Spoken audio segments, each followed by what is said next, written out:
tapa na minha cara que eu mesmo tô dando. Porque eu sou um burro, um idiota de achar que o Galo tinha escapado do rebaixamento. 2 vagas para cair. Fortaleza, Internacional, Santos, Vitória, Ceará e Galo. Tá? Coloquei o Galo aqui porque eu quero explicar uma coisa para vocês. Se o Fortaleza ganhar os 2 jogos, vai para 46, passa o Galo. O Internacional tem 41, mais 2 jogos. Se ganhar os 2, vai para 47, passa o Galo. O Santos tem 41, mais 2 jogos. Se ganhar, vai para 47, passa o Galo. O Vitória tem 42. Se fizer 3, vai para 45, tem uma vitória a mais, passa o Galo. O Ceará tem 43, mais uma vitória, passa o Galo. Olhem o que eu estou fazendo aqui nesse momento, nessa altura do campeonato, eu que já tinha falado que o campeonato tinha acabado para o Atlético. O Sampaoli, você é um sem vergonha, rapaz. É uma sacanagem que você está fazendo com a torcida do Galo.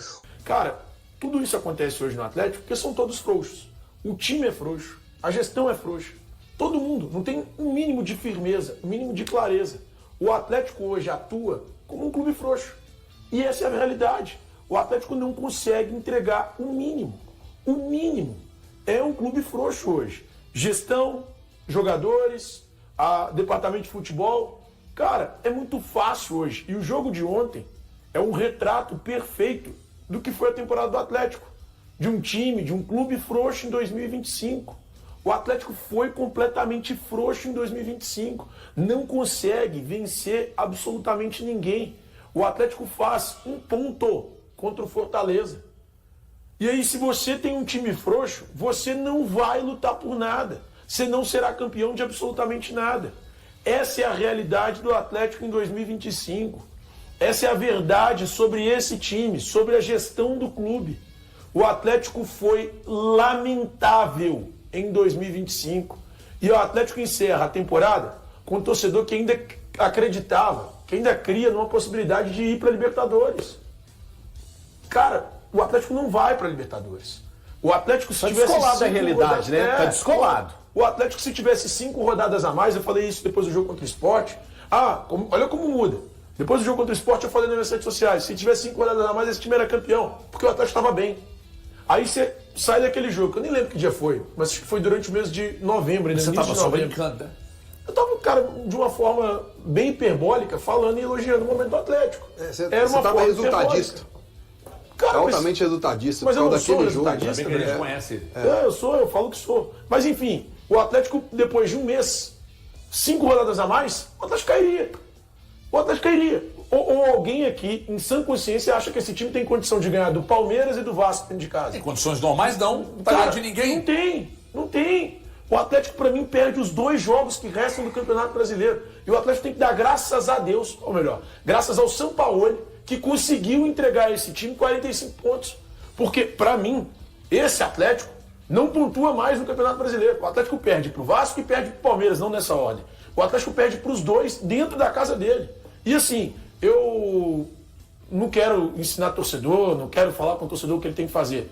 Mas fosse eu, torcedor do Atlético, eu jamais iria ao estádio nos 2 próximos jogos. Eu faria essa gestão passar a vergonha de ter público zero nos jogos contra Palmeiras e Vasco. E eu faria, porque, cara, é o que eles merecem hoje. E talvez seja a única forma desses caras sentirem algo. Porque o que parece é que não sentem. Porque quando eu fui assistir, por exemplo, nesse fim de semana nas redes sociais, uma declaração do Rubens Menin, cara, me pareceu completamente desconectado da realidade. E é um cara que eu respeito absolutamente, como empresário, como pessoa, mas me pareceu completamente desconectado da realidade. Os caras estão em Nárnia, não entendem o que está acontecendo no Atlético. Eles não entendem o que está acontecendo no clube. Valor, gostaria de ouvi-lo.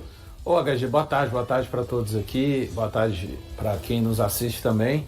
A gente fica vendo os lances, né? Mais um jogo do Everson, né?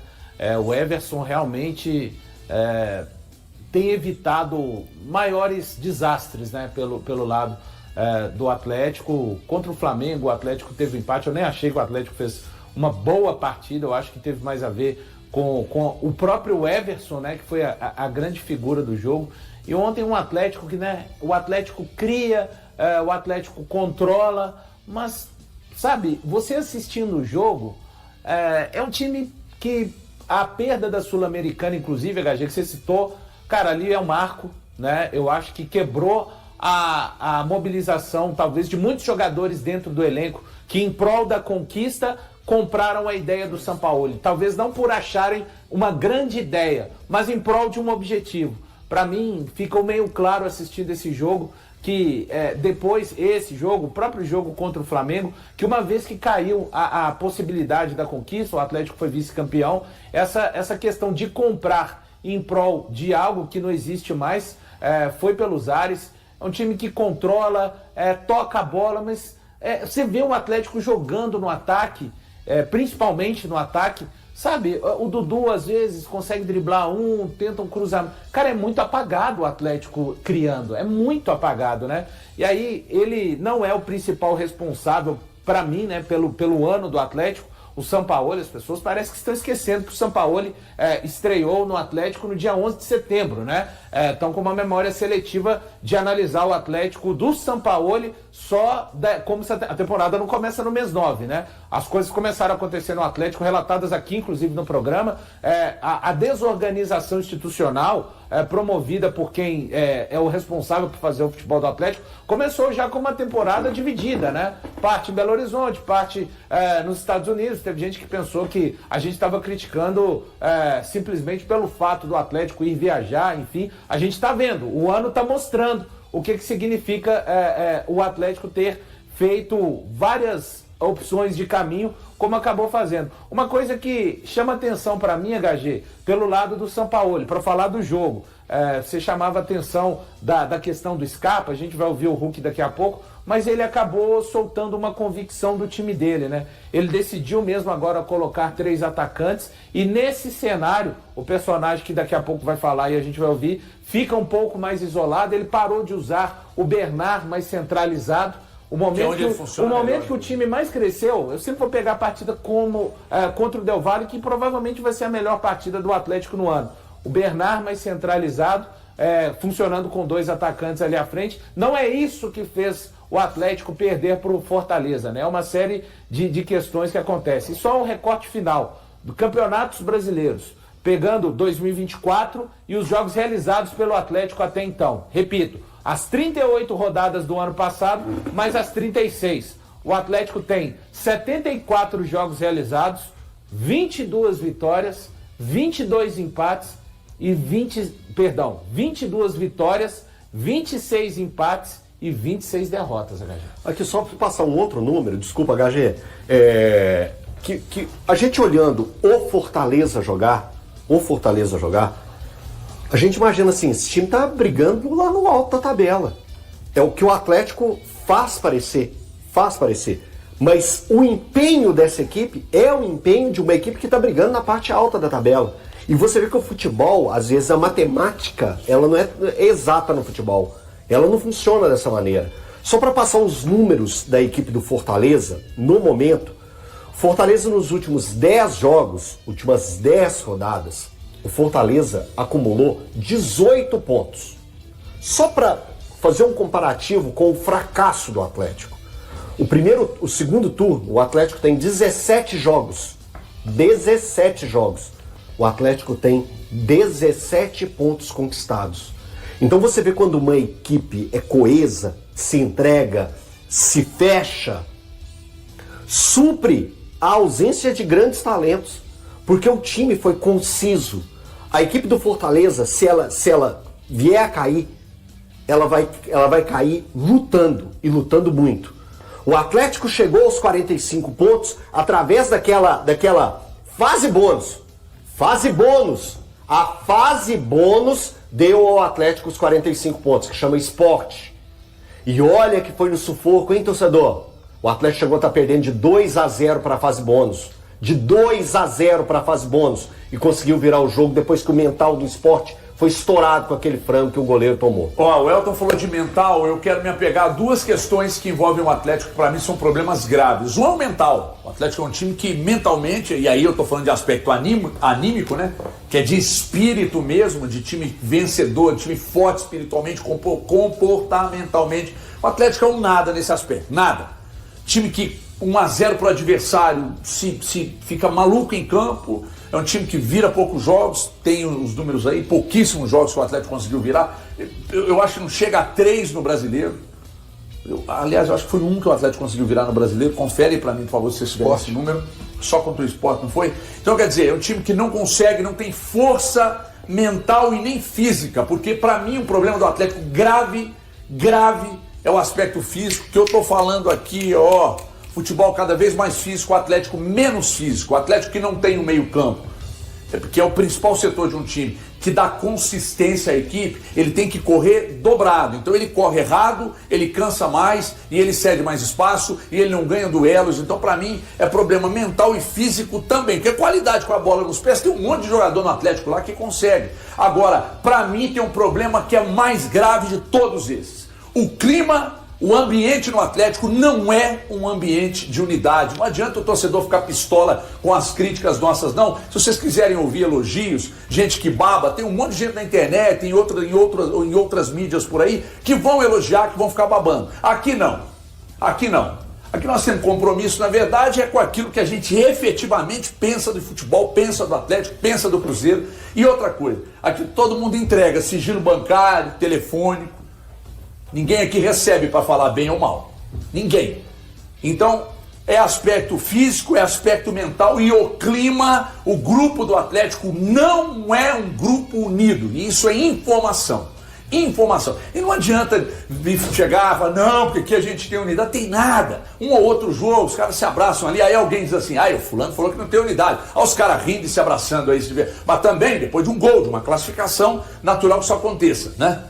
Então, assim... Falta meio-campo consistente, jogador de qualidade nesse principal setor. Falta um time mais físico, falta um time com atitude, falta um time com compromisso, falta um elenco com menos vaidade e falta uma direção que banque o Sampaoli, porque daqui a pouco nós vamos falar disso. Porque está acontecendo um movimento muito estranho e tomara que ele não se estabeleça, que é do Sampaoli sair, porque ele pede reforços, porque ele trabalha com a ideia de reforçar para o ano que vem, de ter jogadores melhores, mais preparados, fisicamente mais fortes, dar uma limpeza nesse elenco. Mas será que o Atlético quer? Será que tem gente competente para comprar essa ideia do Sampaoli lá e fazer acontecer? Porque, repito, se mantiver essa base de elenco, essa estrutura do futebol que está no Atlético aí, já começa errado para o ano que vem, e ano que vem a tendência é de um futebol ainda mais físico, ainda mais qualificado. Então, se o Atlético continuar estagnado nisso aí, 2 anos sendo avisado,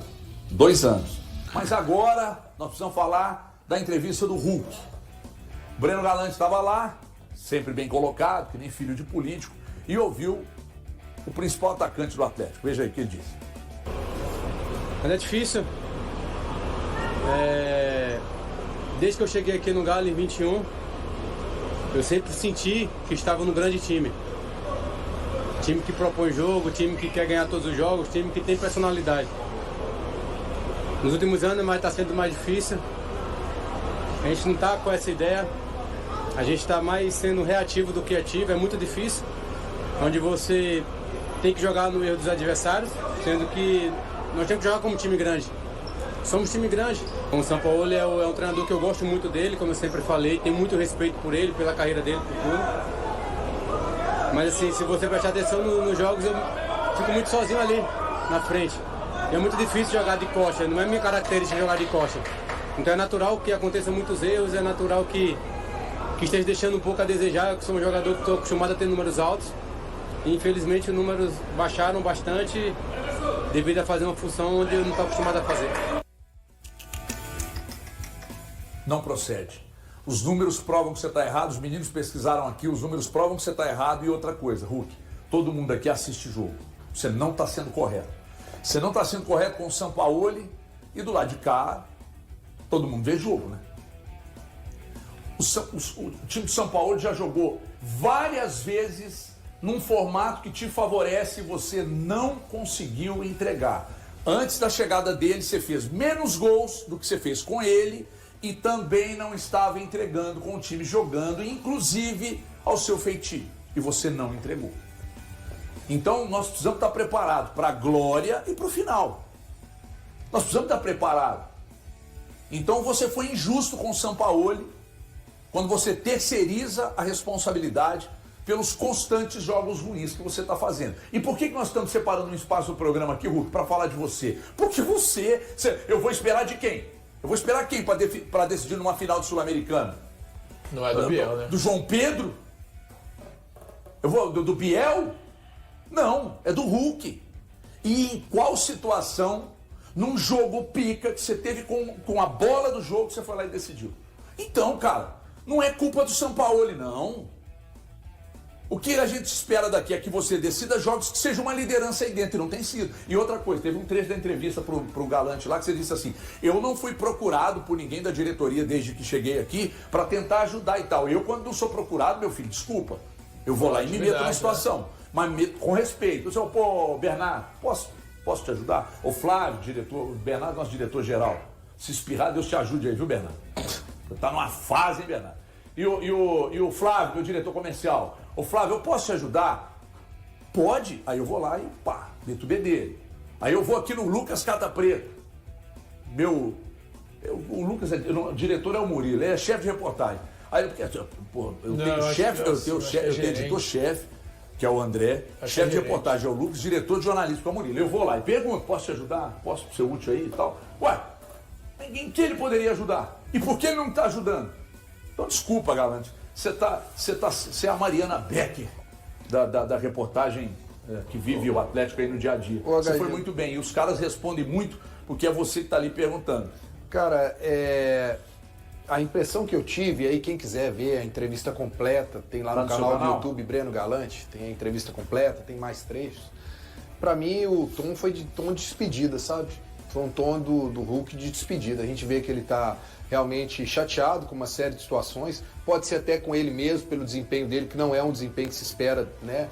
Pelas cobranças, e aí a gente tem que entender, como você propriamente disse, que por ele ser uma referência no Atlético, ele vai estar sujeito a isso, mas de alguma forma, algumas coisas que tiveram alguns ruídos que ele não gostou, a gente sabe disso nos bastidores, a maneira como foi tratada, algumas especulações que foram giradas em torno do nome dele que ele não gostou, e ele teve essa oportunidade de expor. Agora, o que eu acho é que isso mostra mais uma vez em que momento vive o Atlético, porque quando você tem o seu grande ídolo, o seu grande líder, num momento como esse, ele chega e dá uma entrevista como essa, que a gente espera que seria um momento de todo mundo estar unido, todo mundo estar buscando, né, um objetivo comum, né, mostra que realmente, como a gente fala aqui várias vezes, né, que não está tudo bem dentro do Atlético, nos bastidores, por mais que tente se mostrar. A própria questão também do Scarpa não ser tão utilizado. Eu ontem estava fazendo a saída do time do hotel, eu falei ao vivo no meu canal, na hora que o Scarpa passou pela cara dele, eu falei, banco. E é nítido que não está satisfeito, mas ele tá no... Quem quer ser banco também, né?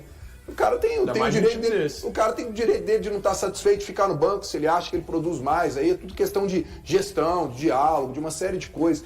Isso eu acho que mostra, né, como o atleta é errado. E, infelizmente, chegar nesse ponto do Hulk vir, dar esse desabafo, né, cutuca de certa forma, sim, o Sampaoli, a diretoria, uma série de coisas. Não acho que Foi desrespeitoso. Sabe por quê? Terceirizou a responsabilidade e empurrou para conta do Sampaoli. Mas o Hulk tá fazendo isso não é de hoje, né? Porque o ano passado ele cobrou do Milito, né? Ele falou do Milito. Com o time com um a mais. Em 2021 ele fez isso com o Cuca. E pra mim o que ele fez nos microfones diz muito mais a respeito dele e Hulk. Quando o Breno fala do desabafo, mas onde tá a parte que ele falou com o Breno? Em paralelo a isso também eu não vivo um grande ano. Não, ele imputou a instituição ao técnico atual, que a gente tem que lembrar que estreou em 11 de setembro, ele não tá vivendo um grande ano. Eu acho que faltou a parte dele, Hulk também. Esse ano eu estive abaixo também e está... É uma conjunção de fatores. Então ele fala para mim muito mais a respeito dele do que do clube que ele defende. Ele está tentando justificar, e de uma maneira para mim injustificável, a gente de 21 para cá. Você tem o Cuca, depois você tem o Turco que jogava para frente, você tem, depois do Turco você tem o Kudê, você tem o Filipão, né, que era família, você tem o Cuca esse ano, e falo mais, tá? Na minha opinião, se o Atlético... Quando ele fala de jogar pra frente, não é só jogando pra frente. Times campeões, existem times vencedores também que jogam de forma reativa. O Palmeiras do Abel, que tá aí há 5 anos, vai passar batido no Brasileiro, na Copa Libertadores, mas esse Palmeiras elimina o Atlético de 21 jogando de forma reativa. Então não quer dizer que você jogar... O Sampaoli não joga da maneira que ele gostaria de jogar. Eu tenho certeza disso. Lógico. Se ele coloca o Atlético para jogar como o Cuca tentava fazer antes, não tinha nem por que tirar o Cuca. Então, com certeza o Atlético não teria alcançado final de Sul-Americana e nem os pontos que alcançou no Campeonato Brasileiro. Essas peças que aí estão, são peças que já estavam aqui. Ele tenta trabalhar com o que ele tem. E ele tenta fazer um time ofensivo na medida do possível com o que ele tem. Ele não pode fazer desse time aí um time de 2020 que se lançava ao ataque. Mas tem um detalhe. Cara, eu acho, só para completar esse negócio do Hulk, eu achei feio da parte do Hulk fazer isso. A forma que foi. O de pegar e lançar, simplesmente lançar falas, colocando tudo nas costas do Jorge Sampaoli. Isso é trairagem no meio do futebol. Achei feio. A reapresentação do Cruzeiro nesta segunda-feira trouxe uma novidade na Toca da Raposa 2. O atacante Wanderson, que estava afastado por causa de uma lesão, avançou de forma significativa em sua recuperação. Segundo o clube, o jogador iniciou a fase de transição da fisioterapia para o trabalho físico, o que sinaliza a possibilidade de o camisa 94 voltar a ser opção para Leonardo Jardim ainda neste fim de temporada. Wanderson se lesionou em 26 de outubro, durante o duelo contra o Palmeiras no Allianz Parque. Naquele jogo, o então titular celeste sofreu uma forte entrada do zagueiro Gustavo Gomes. O defensor paraguaio, ao tentar interceptar o lance, acabou acertando a canela direita do atacante com a sola da chuteira, e mesmo assim, não foi expulso. Curiosamente, a lesão mais séria acabou ocorrendo na perna esquerda.